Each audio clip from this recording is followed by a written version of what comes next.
Bir zamanlar Rusiyaya arxalanan Ermənistan indi onun kölgəsindən çıxmaq üçün yollar axtarır. Strateji müttəfiq olan iki dövlət arasında diplomatik məsafə getdikcə böyüyür. Hazırda İrəvan Moskvanı ölkənin daxili işlərinə qarışmaqda ittiham edir. Eyni zamanda Rusiyanı Ermənistana qarşı aparılan hibrid müharibəyə külli miqdarda vəsait xərcləməkdə günahlandırır. Parlamentin sədri Alen Simonyan deyir ki, Kremlin buradakı əsas məqsədi ölkədə hakimiyyət dəyişikliyinə nail olmaqdır. Bu işlə onlara əlaltılıq edən keçmiş prezident Robert Köçəryan başda olmaqla ölkənin eks rəsmiləridir. O cümlədən Rus ekspertlərin yerli televiziya kanallarında miting çağırışları etməsi də iddialar sırasındadır. Bütün bunlarsa təkcə sərt bəyanat deyil, həm də açıq narazılığın ifadəsidir. Lakin tərəfləri bir-birinə məhkum edən maraqlar onların birdəfəlik yollarını ayırmağına imkan vermir. Çünki Kremlə əlvida demək istəyən Ermənistan hələ də Moskvadan gələn qazla isinib silahla qorunur. Hər nə qədər üzünü qurtuluş düşüncəsi ilə qərbə tərəf tutsa da görünür bu da fayda verən həll yolu deyil.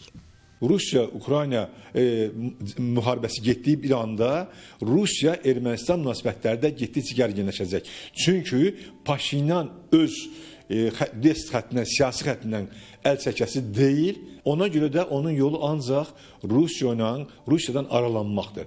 Ancaq Rusiyanın aralanması üçün bugün onun ciddi gücü yoxdur. Siyasi həm də iqtisadi gücü yoxdur. Bildiyimiz kimi Ermənistanın 70%-dən artıq iqtisadiyyatı Rusiyanın əlindədir. Bir zamanların iki dost ölkəsi olan Rusiya və Ermənistan arasındakı növbəti sınaq nöqtəsi isə mayın 9-unda keçiriləcək paraddır. Çünki Moskva üçün rəmzi əhəmiyyət daşıyan rəsmi tədbirə Paşinyanın gedib-getməyəcəyi sual altındadır. Və əgər Ermənistanlı baş nazir sözü gedən hərbi nümayişdə iştirakdan imtina edərsə, bu qarşı tərəfdə açıq siyasi mesaj kimi oxunacaq. O, ötən il keçirilən paradda da iştirak etməyib. Bu baxımdan da onun Rusiyaya gözlənilən səfəri diqqət mərkəzindədir. Hələlik rəsmi qərar açıqlanmasa da Simonyan Paşinyanın tədbirdə iştirak etməli olduğunu deyib. Həmçinin bunun beynəlxalq əlaqələr qurmaq və müxtəlif razılaşmaların əldə olunması baxımından da önəmli olduğunu vurğulayıb. Verilən açıqlamaların fərqliliyi isə ölkə daxili ziddiyyətin yüksək olduğunun göstəricisi hesab edilir. Paşinyan əgər Moskvaya səfər edəcəksə, çalışacaq ki, Vladimir Putinlə görüşsün və bir formada öz hakimiyyətinin gələcəyi ilə bağlı müəyyən təminatlar alsın.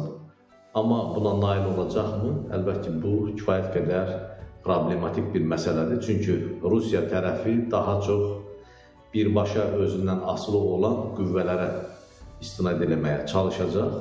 Yaxud da Paşinyan Putinin əgər şərtlərini qəbul edərsə, o zaman hansısa zəmanətlər ala bilər. Paşinyanın Estoniya səfəri, qərblə münasibətlərin normallaşdırılması cəhdləri, o cümlədən Avropa İttifaqı və Avrasiya İqtisadi İttifaqı arasında seçim qarşısında olmaq Rusiya və Ermənistan münasibətlərini gərgin vəziyyətdə saxlayır. İndiki məqamda paradda iştirak məsələsinin gündəmə gəlməsi isə İrəvana yekun qərar vermək üçün şans yaradır. Tərəzidə Ermənistan üçün qərb yoxsa Rusiya gözünün ağır gələcəyi isə mayın 9-unda baş tutacaq hərbi nümayişdən sonra bəlli olacaq.